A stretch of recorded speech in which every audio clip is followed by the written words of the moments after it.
Bonjour à tous, pourquoi les féministes en ont-elles toujours après la publicité? Voilà la question qui va m'intéresser dans cette vidéo. Cette question, je peux en attribuer la paternité, ou plutôt la maternité, à une brigade mobile de lutte contre le sexisme aperçue dans un reportage de BFM Télé. Pour vous résumer le concept, des féministes ont décidé de parcourir la ville de Strasbourg à la recherche de publicités pour annoter et critiquer celles qui présentent des femmes à la plastique trop flatteuse à leur goût. Après un débat, les participants inscrivent leurs arguments au feutre effaçable, à l'eau et un peu Ah, ça au moins c'est bien, pas de dégradation, ça je cautionne. plus loin, nouvelles interrogations. Ce qui m'interpelle aussi, c'est la place du produit vendu sur la taille de l'affiche. La femme est beaucoup plus présente que l'objet même qui est. Ah mais, est-ce que ce serait pas par hasard des Magali? Attention, on passe en vidéoscopie de Stéphane Edouard. Ce serait pas des Magali qui ragent des jeunes filles fertiles qui sont plus belles qu'elles? Telle est la question. J'aurais pu hausser les épaules et m'arrêter là dans cette affaire tristement banale, mais en réalité, le sujet est un serpent de mer des revendications féministes. Selon elles, les femmes sont soumises à une pression pour atteindre des standards de beauté irréalistes. La formule des standards de beauté irréalistes, en réalité, je l'ai entendue 1000 fois. S'épiler les jambes, standard de beauté irréaliste. S'habiller avec soin, standard de beauté irréaliste. Une touche de maquillage discret avant de sortir, standard de beauté irréaliste. Alors quel est le problème exactement avec la publicité? Est-ce qu'on peut vraiment parler de standards de beauté irréalistes? Et surtout, pourquoi les féministes réagissent si violemment à la vue d'une jolie femme en lingerie? Je vous explique tout. Le cœur de l'argumentation féministe tient dans une idée assez populaire. Voir des représentations féminines en publicité oblige les femmes à se comparer à ces représentations. En soi, rien de nouveau. On aurait pu reprocher, avant la publicité, à des tableaux classiques de montrer des femmes dénudées ou idéalisées. Mais c'est là qu'arrive la deuxième brique du discours féministe. Les standards de beauté dans la publicité sont irréalistes et pourtant on force les femmes à croire qu'ils sont normaux. Si je résume l'idée, l'omniprésente publicité forcerait une forme de dissonance cognitive chez les femmes qui seraient quotidiennement forcées de se comparer à 1000 Vénus pixelisées. Cette idée a une base de vérité, j'y reviendrai dans un instant. Mais étonnamment, si vous aviez tendu l'oreille au mouvement féministe d'il y a quelques années, vous pourriez croire que le problème de la publicité est déjà réglé. La date à retenir est celle du 1er octobre 2017. À cette date, et à en croire les puissantes prédictions des féministes les plus enthousiastes, le problème des standards de beauté devait être définitivement résolu et les femmes de France et de Navarre allaient enfin pouvoir déambuler dans des rues commerçantes en paix, sans plus se préoccuper ni de ventre plat, ni de fessiers galbés. Comme j'ai l'impression que nombre d'entre vous ne se souviennent pas du 1er octobre 2017, ce qui était également mon cas avant de faire cette vidéo, je vais vous rafraîchir la mémoire. C'est à cette date que la petite mention photographie retouchée est devenue obligatoire sur toute publicité qui avait recours à Photoshop. La France s'inspirait en cela d'une loi passée en 2012 en Israël. Cette petite mention photographie retouchée, vous n'avez pas pu y échapper. Elle est présente sur la quasi-totalité des affiches aujourd'hui. Mais vraisemblablement, vous n'y faites déjà plus attention depuis longtemps. Ce n'est plus guère que l'une de ces nombreuses petites formules que personne ne lit à force de les voir. Photographie non contractuelle, suggestion de présentation, l'abus d'alcool est dangereux pour la santé, à consommer avec modération, pour votre santé pratiquez une activité physique régulière. Tout cela fait partie du bruit ambiant des normes contractuelles de la publicité. Et puis, les plus observateurs savent déjà que l'immense majorité des publicités recourent à une forme de logiciel de retouche photo, ce n'est une surprise pour personne. Mais revenons à notre sujet. Les féministes sont-elles satisfaites des résultats de cette loi salvatrice? On aurait pu le croire à lire la prose de Mademoiselle Lévy, stagiaire rédactrice à mademoiselle.com, qui s'enthousiasme pour une proposition de loi britannique visant à imposer une mention photographie retouchée similaire aux images Instagram. Mais pendant que cette phalange régulatrice aspire à plus de régulation instagramesque, une autre phalange féministe, celle de notre reportage BFM Télé, ne se satisfait pas de ce qui existe déjà dans des abribus. Paradoxe, contradiction, confusion des revendications représentatives de la confusion du mouvement qui les porte. Pour ma part, j'arguerai qu'à quelques exceptions près, le monde de la publicité française aujourd'hui est plus proche de la française moyenne qu'il ne l'a jamais été. Pour l'illustrer, je vous invite à comparer des publicités de lingerie de 2010 avec des publicités sorties récemment. Le travail photographique de la pose et de la lumière sont moins léchés, la tendance du moment est à la photo démocratique que chacun pourrait reproduire à la maison avec un smartphone et sur des femmes du quotidien. On retrouve d'ailleurs la même tendance dans les défilés de mode avec des modèles qui sont de moins en moins standardisés et de plus en plus proches de la femme moyenne, voire même la femme en surpoids. À l'opposé de l'idée largement répandue que la publicité ne montre que des avions de chasse à la plastique irréprochable, les modèles présentés en photo sont aujourd'hui assez représentatifs des femmes du quotidien. Et pourtant, cette normalisation du physique publicitaire ne suffit pas à contenter les féministes, ce qui est en réalité logique si vous lisez un peu de littérature scientifique sur le sujet, ce que nous allons faire. Le propos tenu par les féministes sur l'impératif inconscient de comparaison avec des publicités n'est absolument pas nouveau. L'idée était déjà analysée dans des papiers de recherche il y a une trentaine d'années. Un article américain de 1992 parle même d'un modèle élastique du corps féminin. En gros, plus une femme regarde de publicités montrant des femmes minces, plus elle a du mal à évaluer correctement son propre poids, et c'est donc ainsi une forme d'élasticité du corps qui se met en place en fonction de l'environnement visuel. Il est rapidement apparu néanmoins que la notion de beauté féminine dans la publicité était un chouïa plus complexe qu'une métrique unique. En réalité, on peut identifier des grands types utilisés dans les publicités en fonction de l'effet recherché ou du produit vendu. C'est le travail qui a été fait dans plusieurs articles du Journal of Advertising, dont le premier que j'ai lu date de 1992. Des gatekeepers de la publicité ont même un rôle primordial dans les choix des types mis en avant pour chaque produit. Je vous renvoie sur une vidéo que j'avais faite sur la notion de gatekeeper. Plutôt qu'un axe unique de beauté, il faudrait donc réfléchir en archétype de beauté pour bien comprendre le problème. Il existe un archétype de la femme fatale, un archétype de la femme mignonne du quotidien, un archétype de la femme à la mode, etc., etc. Car il faut bien comprendre que si la féministe de BFM Télé parle de standards de beauté irréalistes, ce n'est qu'une très grossière approximation de débat qui agite vraiment la communauté scientifique. Est-ce que c'est vraiment la beauté elle-même qui pose problème ou la sexualisation ? Est-ce que c'est la silhouette ou la beauté ? Quel rôle joue exactement la retouche photo dans l'équation ? Et puis surtout, comment résoudre le problème ? Un premier débat oppose par exemple ceux qui pensent que c'est le rôle féminin joué dans la publicité et ceux qui pensent que c'est la beauté du modèle qui crée le malaise. Par exemple, une des observations qu'ont fait des chercheurs belges en 2021 correspond au cadrage du modèle dans la publicité. Plus le modèle est présenté dans un rôle actif, et moins le détail de sa silhouette ou de sa plastique perturbe les femmes.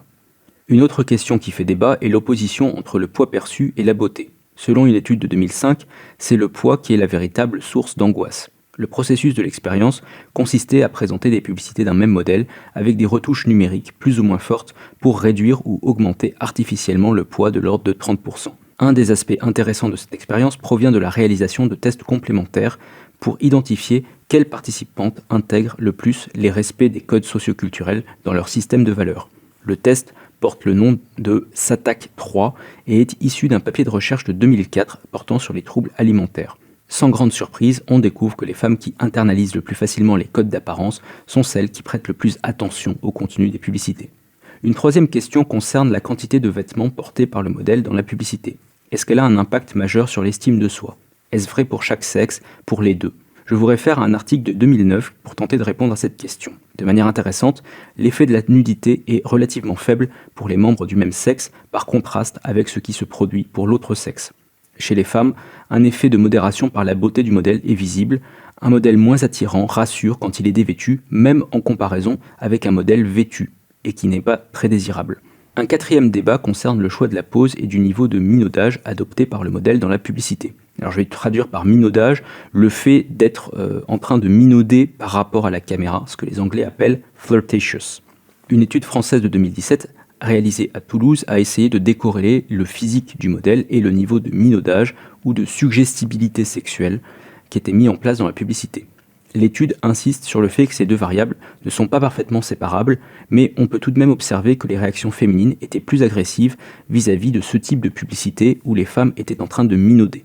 Une autre sortie intéressante de l'étude est que l'incitation à perdre du poids ressentie par les observatrices de ces publicités était faible et ne dépendait pas du niveau de minaudage de la modèle. C'est uniquement la jalousie et le dénigrement qui étaient impactés. Pour comprendre certains de ces effets, on peut recourir à des éléments de science des comportements. Au sein des espèces, il se produit ce qu'on appelle de la compétition intrasexuelle. Si vous imaginez un groupe de femmes qui sont à la recherche d'un partenaire, le prince charmant si vous aimez cette formule, il y a une compétition qui se met en place entre femmes pour obtenir l'accès et se qualifier auprès de ce prince charmant. Il existe un grand nombre de stratégies de compétition. Certaines reposent sur l'habillement ou le maquillage. La légende raconte que passer 35 minutes dans sa salle de bain avant de sortir de chez soi augmente les chances de trouver le prince charmant. D'autres stratégies reposent sur le dénigrement des concurrentes, ce que vous avez peut-être déjà observé sous la forme d'une perfidie typiquement féminine qui consiste à répandre des rumeurs sur ses copines quand elles ont le dos tourné. L'effet de dénigrement des concurrentes fonctionne d'ailleurs d'autant mieux que les critiques viennent d'une jolie femme, soit dit en passant. Des techniques similaires existent dans la compétition intrasexuelle masculine, mais elles sont en moyenne moins centrées sur le physique que chez les femmes. Je vous mets un article introductif de 2010 qui parle des compétitions intrasexuelles masculines et féminines. Je pense que je parlerai plus en détail de ce sujet à l'avenir. Dans le cas de la compétition intrasexuelle féminine, elle est stimulée à chaque fois qu'une nouvelle concurrente potentielle se présente. Cette apparition génère une réaction agressive de comparaison entre la concurrente et soi, ce que nos chercheurs toulousains ont qualifié en 2017 de compétition intrasexuelle imaginaire.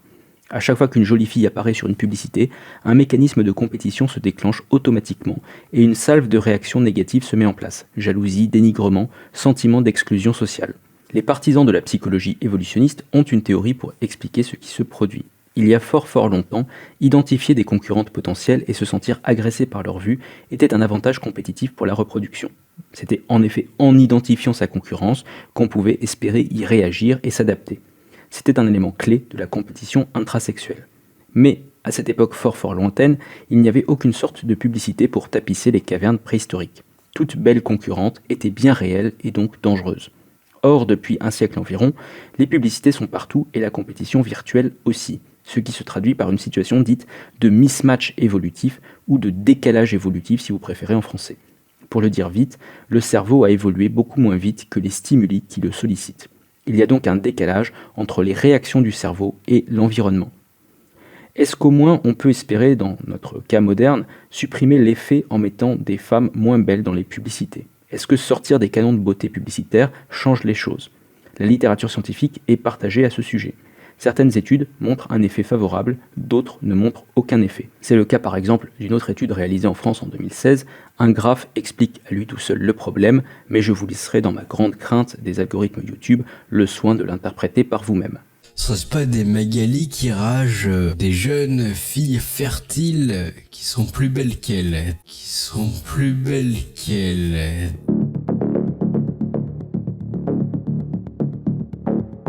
En conclusion, se battre contre certains physiques dans la publicité ne résoudra pas le problème fondamental. Les petites mentions et les petites phrases sous les publicités ne résoudront pas non plus le problème. Le vrai enjeu est beaucoup plus profond que l'usage de fonctionnalités de retouche photo ou la réglementation de la taille des modèles. Vous aurez toujours, quoi que vous fassiez, une réaction de compétition quasi automatique parce qu'elle est encodée profondément dans le cerveau humain. Au mieux, vous pouvez espérer modérer un peu cette réaction par des mécanismes éducatifs, puisque, comme on l'a vu, moins une femme valorise le physique dans son système de valeurs, et moins elle est sensible aux mensurations publicitaires. On ne peut pas répondre sérieusement aux revendications féministes pour l'ensemble des femmes autrement qu'en imposant de ne pas photographier des vêtements sur les modèles. Dès qu'on introduit des modèles féminins dans l'équation, il se trouvera toujours des femmes pour se sentir dévalorisées. Il ne m'apparaît pas évident d'ailleurs dans la littérature évopsy que la pression imposée aux femmes pour atteindre des standards de beauté irréalistes soit d'origine masculine. Elle a l'air au contraire de se mettre en place de manière quasi systématique par l'intermédiaire d'une pression entre femmes. Enfin, les stratégies régulatrices déjà existantes ne fonctionnent pas, bien que les publicités avec mention photographie retouchée soient assez récentes. J'ai trouvé une petite méta-analyse des études sur l'influence des mentions sur les comportements. La conclusion est qu'aucune influence des mentions obligatoires n'est détectée. Ce qu'on cherche à pointer du doigt, c'est aussi le fait qu'on utilise des corps humains pour nous vendre des produits. Est-ce qu'on a vraiment besoin de passer par ça et par un stéréotypage des corps pour arriver à des fins commerciales, quoi ? Que conclure de tout ceci ? Eh bien que parfois il y a des problèmes qui sont plus profonds qu'ils en ont l'air au premier abord. On part d'un reportage de BFM Télé sans prétention et on en arrive à s'interroger sur le mismatch évolutif. Le serpent de mer des revendications sera malheureusement encore là pour longtemps, car même à supposer qu'on s'accorde sur une publicité sans modèle féminin, il se trouvera tout à coup des milliers de mannequins au chômage. La solution pourrait bien être pire que le problème. Sans transition, petite publicité pour le podcast que je réalise en duo avec Amélie Menu depuis le début de l'été. Vous avez déjà 5 épisodes disponibles sur YouTube et sur Spotify au moment où j'enregistre. L'idée, c'est de recréer une discussion qui s'adresse à la fois aux hommes et aux femmes. Ce n'est pas tout à fait le même style que ce que je fais sur cette chaîne, mais je suis sûr que ça vous plaira aussi. Bonne écoute, et puis prenez soin de vous.